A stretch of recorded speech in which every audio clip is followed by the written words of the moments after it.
All right, guys, so you can try this particular question and you can resume the video for its solution.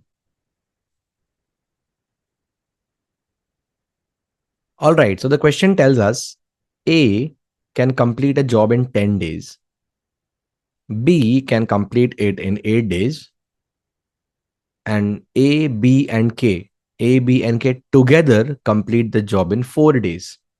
So A, B, and K together complete the job in 4 days. Okay, and are paid a total amount of rupees 1000 as remuneration. If this amount is shared by them in proportion of their work, then K's share in rupees is. So let's first try to find out if A takes 10 days to complete a piece of work, B takes 8 days, and A, B, and K together take 4 days. Then let's try to find out their efficiency. Start by taking the LCM of 10, 8, and 4. 8 and 4, the least common multiple is 8, and 8 and 10, the least common multiple is 40. So assume the work to be 40 units. Now A takes 10 days to complete the piece of work of 40 units. So the efficiency of A is 40 divided by 10, and that is 4 units per day.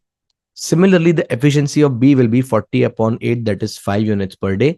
And the efficiency of A, B, and K together is the work done 40 divided by the time 4 days. The efficiency is 10 units, right?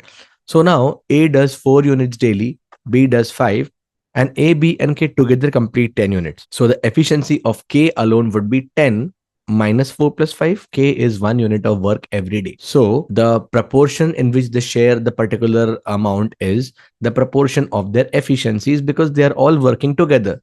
So when they work for the same amount of time, the work they will complete is in the proportion of their efficiencies. So they'll share the remuneration of rupees 1000 in the ratio of 4 is to 5 is to 1. So K will get a share of 1 out of 4 plus 5 plus 1, that is 10. The share of K is 1/10 of 1000, and that is my answer, rupees 100.